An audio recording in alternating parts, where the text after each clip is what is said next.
నమస్తే. శ్రీమాత్రే నమః. శ్రీ గురుభ్యో నమః. మనకి ఖగోళ శాస్త్రంలో గ్రహాలు తిరుగుతూ ఉండడము, ముందుకు వెళ్ళడము, తిరిగి వెనక్కి రావడము, ఇలా ప్రతి నిత్యము ప్రతి క్షణము ఈ గ్రహాల యొక్క సంచారము జరుగుతూనే ఉంటుంది.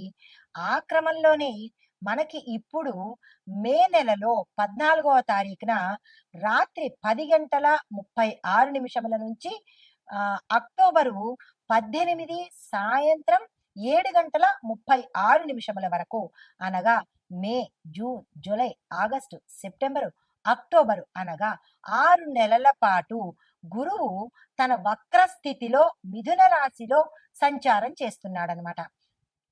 అయితే ఈ సంచార మూలకంగా ఎవరెవరికి ఎట్లా ఉండబోతోంది? వ్యవసాయము, వాణిజ్యము, రాజకీయము, ఆర్థిక పరిస్థితులు, దేశ పరిస్థితులు, ప్రకృతి, కాలమానము, రాజ్యాంగ వ్యవస్థ, న్యాయ వ్యవస్థ, ఇలా ప్రతి ఒక్క రంగంలో ఉండే వాళ్లకు ఎలాంటి ఫలితాలు వస్తాయి? ప్రతి ఒక్కళ్ళు అనుకుంటాము ఈ గ్రహాల యొక్క సంచారం కానీ, ఈ తిరోగమనాలు కానీ ఇవన్నీని మనుషులకే ఉంటాయేమో అని భ్రమపడతారు. కాదు. దేశానికి ప్రతి ఒక్క రంగానికి ఇవి వర్తిస్తూ ఉంటాయి కాబట్టి వివరంగా నేను మీకు ప్రతి ఒక్క రంగం గురించి ఎలా ఉండబోతోంది అనే అంశాన్ని తెలియజెప్తాను. అయితే ఈ ప్రభావము ముందుగా వ్యవసాయ రంగం మీద ఎలా పడబోతోంది గురు యొక్క స్థాన చలనం వలన. గురుగ్రహము మిథున రాశిలో ప్రయాణం చేయడం వల్ల పురాతన రైతు పద్ధతుల కన్నా, అంటే పూర్వంలాగా ఎద్దుల్ని పెట్టి ఇట్లా ఇవి చేసి అలాంటి పద్ధతుల కన్నా కొత్త టెక్నాలజీ, అంటే డ్రోన్స్, స్మార్ట్ ఇరిగేషను, డిజిటల్ ఫెర్టిలైజేషను ఇలాంటివి కనుక చేసినట్టయితే కొంత మంచిగా ఉండే అవకాశము, ఫాస్ట్‌గా మూవ్‌మెంట్ అయ్యే అవకాశం కనబడుతోంది. తర్వాత విత్తనాల కొరత, రైతు శిక్షణ కార్యక్రమాలు కొత్త దిశలోకి వెడుతూ ఉంటాయి. అంటే పాత నుంచి కొత్త దిశగా ప్రయాణాలు చేస్తున్నాయి. అయితే కొన్ని రాష్ట్రాల్లో వర్షము ఆలస్యంగాను, లేదా అంటే అధికంగా ఉండడం వల్ల కొన్ని పంటలు నష్టపోయే అవకాశం కనబడుతోంది. ప్రతి ఒక్క రైతు చాలా జాగ్రత్తగా ఉండాలి. 2025లో తీవ్రమైన పరిణామాలు ఎక్కువగా చోటు చేసుకుంటున్నాయి. అది గ్రహాల వల్ల కావచ్చు, మానవ తప్పిదాల వల్ల కావచ్చు. మనుషులు తప్పు చేస్తేనే గ్రహాలు ప్రకోపిస్తాయి. కాబట్టి ప్రతి మనిషి జాగ్రత్తగా ఉండడం నేర్చుకోవాలి. అయితే ఇక్కడ ముఖ్యంగా రైతులు చేయవలసిన పని ఏంటంటే ఈ సమయాన్ని దృష్టిలో పెట్టుకుని అప్రమత్తంగా ఉండే ప్రయత్నం చేసుకోండి. ధాన్యాలు, పప్పు ధాన్యాలు, పండ్ల యొక్క సాగు, పూలు పండించడము ఇలాంటి వాటిల్లో మీకు విశేషమైన లాభాలు వస్తాయి కాబట్టి అది ఎక్కడ అనుకూలంగా ఉంటుంది అనేది ప్రతి ఒక్క రైతు చూసుకొని ఆ ప్రయత్నాలు చేసుకోండి. అయితే విత్తనాల ధరలు ఎక్కువగా పెరగడం వల్ల రైతులకు నష్టాలు వచ్చే అవకాశం ఎక్కువగా కనబడుతోంది. దానికి తగినట్టుగా ప్రభుత్వం కానీ సహాయం చేయండి, లేదంటే వ్యాపారస్తులే కొంత సహాయం చేసినట్టయితే ఆ రైతన్న పంట పండించి మన కడుపులు నింపుతాడు కాబట్టి అంత ఎక్కువగా రేటు పెట్టకుండా వారికి అనుకూలమైన రేటును వ్యాపారస్తులు ఇవ్వండి. అయితే ప్రభుత్వం నష్టపరిహార ప్యాకేజీలు కూడా మీ రైతుల కోసం చేసే అవకాశం కనబడుతోంది. అవి అందిపుచ్చుకునే ప్రయత్నం చేసుకోండి. అయితే మీకు చెప్పదగిన ఉపాయం ఏమిటంటే నల్ల గోధుమ విత్తనాలను ఈ నల్ల గోధుమ విత్తనాలతో ఎక్కువగా బృహస్పతిని, అంటే గురువుని ఎక్కువగా పూజ చేయండి. జనరల్‌గా అమ్మవారిని పూజ చేస్తాము, భూమాతను పూజ చేస్తాము. దీనితో పాటుగా గురుగ్రహాన్ని కూడా ప్రతి ఒక్క రైతు పూజ చేసినట్టయితే కనుక ఆ స్వామి పూజ చేసుకొని మీరు సాగు ప్రారంభిస్తే నష్టాలు లేకుండా అనుగ్రహిస్తాడు. అయితే వాణిజ్య, ఆర్థిక రంగం ఎలా ఉండబోతోంది? బిజినెస్ అండ్ ఫైనాన్స్ వాళ్ళకి చూసినట్టయితే గురువు మిథున రాశిలో సంచారం చేస్తుండడం వల్ల, మిథున రాశిలో ఉండడం వల్ల వాణిజ్య సంబంధాలు, మరీ ముఖ్యంగా ఎక్స్‌పోర్ట్, ఇంపోర్ట్ రంగాలు చాలా ఆశాజనకంగా ఉండబోతున్నాయి. దీంతో పాటు డిజిటల్ వ్యాపారాలు, e commerce, logistics, edutech, health tech ఇలాంటి రంగాల్లో పెట్టుబడులు ప్రవాహంగా వచ్చి పడతాయి. అయితే స్టాక్ మార్కెట్లు ఈ హెచ్చుతగ్గుల మధ్య కొంత మళ్ళా అదే స్థితిలో కొనసాగే అవకాశం కూడా కనబడుతోంది. మరీ ముఖ్యంగా ఇన్ఫర్మేషన్ టెక్నాలజీ, ఫైనాన్సు, ఫార్మా కంపెనీలకు చాలా లాభదాయకంగా ఉండబోతోంది. బి అంటే బిట్‌కాయిను, క్రిప్టో కరెన్సీ వంటి అసాధారణ పెట్టుబడులు కనుక పెట్టేటట్టయితే చాలా జాగ్రత్తలు తీసుకోండి. రూపాయి పెడితే కోట్లొస్తున్నాయంటే దాని వెనకాల ఏదో ఉంటుంది గదా! దాన్ని చూసుకోండి. సామాన్యమైన పెట్టుబడులు వేరు. ఇలాంటి ఆహ్, అసాధ్యమైన పెట్టుబడులు వేరు, జాగ్రత్తలు తీసుకోండి. అయితే రైతు మార్కెట్, డైరీ ప్రాజెక్టులు కొంచెం బలపడే అవకాశం కనబడుతోంది.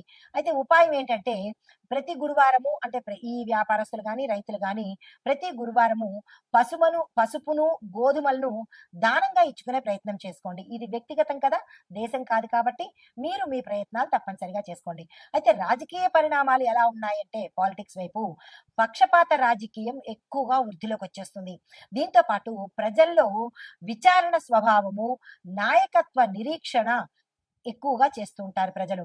మధ్యంతర ఎన్నికలు సంభవించే అవకాశం కూడా సూచనప్రాయంగా గోచరిస్తున్నాయి.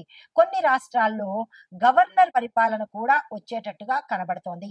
5 రాష్ట్రాల రాజకీయాలు అనగా ఉత్తరప్రదేశ్, పశ్చిమ బెంగాల్, తమిళనాడు, కర్ణాటక, మహారాష్ట్ర అవి కీలకంగా మారే అవకాశం కూడా ఇక్కడ కనబడుతోంది. నూతన రాజకీయ నాయకులు యువత మీద ఎక్కువగా ప్రభావం పడి వారి నాయకత్వము పెరిగే అవకాశం కనబడుతోంది. జాతీయ వేతన సంఘము ఆటోమేషన్ పై చట్టాలు తీసుకొచ్చే అవకాశము, దానితో పాటు సమాజ సేవా రంగాల మీద కూడా మార్గదర్శకాలు అంటే ఒక గైడ్ లైన్స్ ఇచ్చే అవకాశాలు కూడా ఇక్కడ కనబడుతున్నాయి. అయితే దీనికి ఆ ఉపాయము అనేది ఏమీ లేదు కానీ దేశం కోసం మనమే ప్రార్థన కానీ దైవాన్ని పూజించడం కానీ దేశం కోసం చేసినట్టయితే కొంత సానుకూలం ఉంటుంది. అయితే దేశ పరిస్థితులు చూసినట్టయితే ఎలా ఉన్నాయంటే ఇండియా స్పెసిఫిక్ ఎలా ఉంటుందంటే గురువు బుధ స్థానంలో సంచరించడం వల్ల, బుధ స్థానం అంటే మిథున రాశి అన్నమాట. ఈ మిథున రాశిలో సంచారం చేయడం వల్ల భౌగోళికంగా చూసినట్టయితే జియోలాజికల్ గా ఉత్తర భారతము, హిమాలయ ప్రాంతాల్లో ప్రకృతిలో మార్పు వచ్చి కరుగుదల, బర్ఫ్ అంటే ఏం లేదు, మంచుగడ్డలు కరిగి భూకంప సూచనలు కూడా గోచరిస్తున్నాయి. రైతు ఉద్యమాలు మళ్ళీ పునరుద్ధరణ కావచ్చు, కానీ ఇది సంస్కారాత్మక మార్పుల కోసము పరిష్కారం అవుతుంది. విద్యా విధానంలో కొత్త పరీక్షా విధానాలు కూడా ప్రవేశపెట్టడం జరుగుతుంది. ఇంటర్నేషనల్ బోర్డుని మనము అనుకరించేటట్టుగా గోచరిస్తోంది. సైనిక రంగంలో చూసినట్టయితే కనుక సాంకేతిక విప్లవం అంటే ఎక్కువగా టెక్నాలజీని వాడే అవకాశము ఎక్కువగా కనబడుతోంది. డ్రోన్ ఆధారిత మానిటరింగ్ కూడా జరిగే అవకాశాలు గోచరిస్తున్నాయి.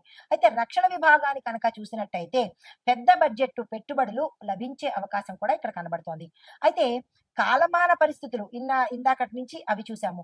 ఇప్పుడు కాలం ఎలా ఉండబోతోంది వాతావరణం అంటే కనుక వర్షపాతము నైరుతి ఋతుపవనాలు అంటే సౌత్ వెస్ట్ మాన్సూన్స్ నెమ్మదిగా ప్రవేశించి జూన్ మధ్య నుంచి సెప్టెంబర్ వరకు ఉధృతంగా ఉండబోతున్నాయి.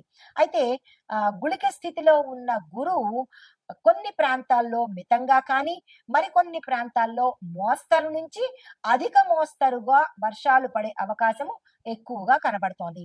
దీంతో పాటు ప్రధానంగా తెలంగాణ, కోస్తా ఆంధ్ర, కర్ణాటక, ఒరిస్సా, మధ్యప్రదేశ్, బీహార్లో వర్షాలు ఎక్కువగా పడే అవకాశము, తీవ్రమైన అతివృష్టి కలిగేటట్టుగా, తుఫాన్లు కలిగేటట్టుగా గోచరిస్తోంది. అయితే తరువాత వెచ్చని వాతావరణము అనగా మే జూన్లో నార్త్ ఇండియా, రాజస్థాను, ఉత్తరప్రదేశ్, ఢిల్లీ ప్రాంతాల్లో తీవ్రమైన ఎండలు, విపరీతమైన ఎండలు, సెంటీగ్రేడ్స్ పెరిగిపోయేటట్టుగా గోచరిస్తోంది. హిట్ వేవ్స్ అంటే హాట్ వేవ్స్ ఉంటాయి కదా, అంటే వేడి గాలులు పెరిగే అవకాశం కూడా చాలా ఎక్కువగా కనబడుతోంది.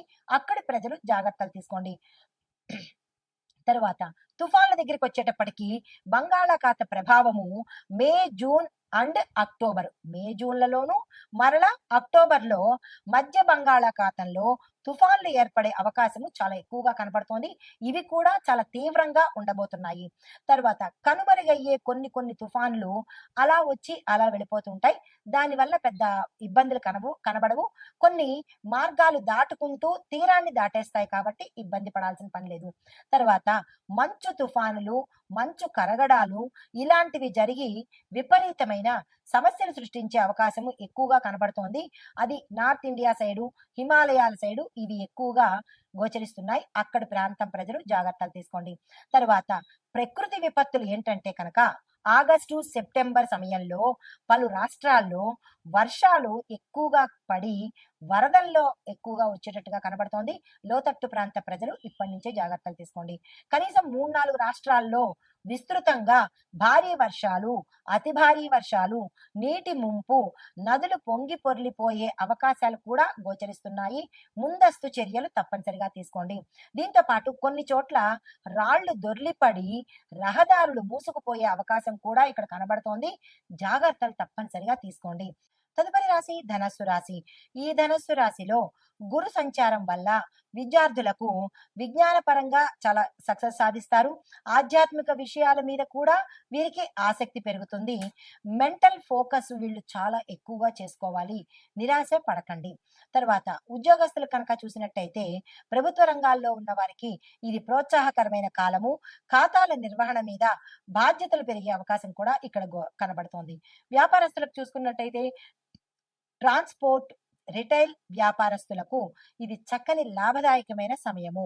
విద్యారంగంలో పెట్టుబడులు ఎవరైనా పెట్టాలని అనుకుంటే కూడా ఇది చాలా చక్కని సమయము. ఆ దిశగా ప్రయత్నాలు చేసుకోండి. ఆరోగ్యం పరంగా చూసుకున్నట్టయితే పేగులకు సంబంధించి, జీర్ణ వ్యవస్థకు సంబంధించిన సమస్యలు ఎక్కువగా వచ్చే అవకాశం కనబడుతోంది. సూర్య నమస్కారాలు తప్పనిసరిగా చేసుకోండి. వ్యవసాయదారులకు చూసుకున్నట్టయితే కూరగాయలు, పళ్ళ సాగుకు ఇది మంచి సమయము. కాబట్టి ఆ ప్రయత్నం చేసడంతో పాటు మీ యొక్క పంటకు మార్కెట్ ధరలు కూడా విశేషంగా లభిస్తాయి. ఆ ప్రయత్నం చూసుకోండి. అయితే కుటుంబపరంగా చూసినట్టయితే కనుక సంతాన సంబంధిత విషయాల్లో మీకు పేరు ప్రఖ్యాతలు రావడము, సంతోషకరమైన వార్తలు వినడము జరుగుతుంది. కొంతమంది మీ ఇంట్లో పెద్దవాళ్ళు ఉంటే వాళ్ళ యొక్క అభిప్రాయాలతో మీకు ఉపశమనం కలిగే అవకాశము, ఎటూ తేల్చుకోలేని పరిస్థితి నుంచి వారి సలహా మీకు మంచి జరిగే అవకాశం కనబడుతోంది. ఇంకా తర్వాత సినిమా పరిశ్రమలో ఉన్న వారికి చూసినట్టయితే మైత్రి అంటే ఫ్రెండ్షిప్ మీద, దాతృత్వం నేపథ్యంలో ఉన్న చిత్రాలకు మంచి ఆదరణ, భక్తి సినిమాలకు విశేషమైన ప్రచారము, ప్రజలలో ఇష్టము కలిగే అవకాశం ఉంది. ఆ దిశగా ప్రయత్నాలు చేసుకోండి. అయితే మీకు చెప్పదగిన సూచనలు ఓం శ్రీ బృహస్పతియే నమః అనే మంత్రాన్ని 108 సార్లు జపం చేసుకోండి. పసుపు గంధము దానంగా ఇచ్చుకునేటట్టుగా ప్రయత్నం చేసుకోండి. దీనితో పాటు దత్తాత్రేయ స్వామి వారి ఆలయ దర్శనం చేసుకోండి. విద్యార్థులకు నోట్ బుక్స్ ను దానంగా ఇచ్చే ప్రయత్నం చేసినట్టయితే గురు అనుగ్రహం చాలా కలుగుతుంది. ఇది ఈ రాశిలో ఉండే వారికి చెప్పదగిన గోచారరీత్యా ఫలితాలు, పరిహారాలు, సూచనలు. అయితే ఓవరాల్ గా కంక్లూజన్ ఏంటంటే సమగ్ర విశ్లేషణ. మొదటిది, వ్యవసాయ వర్షాభావ ప్రాంతాలలో ముందుగా గుర్తించి విత్తనాలను జాగ్రత్తగా నాటుకోండి. రెండవది, వీధి వ్యాపారులు, భవన నిర్మాణ వ్యాపారులు వర్షాల తాకిడికి రక్షణ కోసము మీరు ముందుగా జాగ్రత్త చర్యలు తీసుకోండి. నెంబర్ 3, ప్రయాణికులు వర్షాకాలంలో తుఫానుకు లోనయ్యే ప్రాంతాలకు ప్రయాణం చేయకుండా జాగ్రత్తలు తీసుకోండి.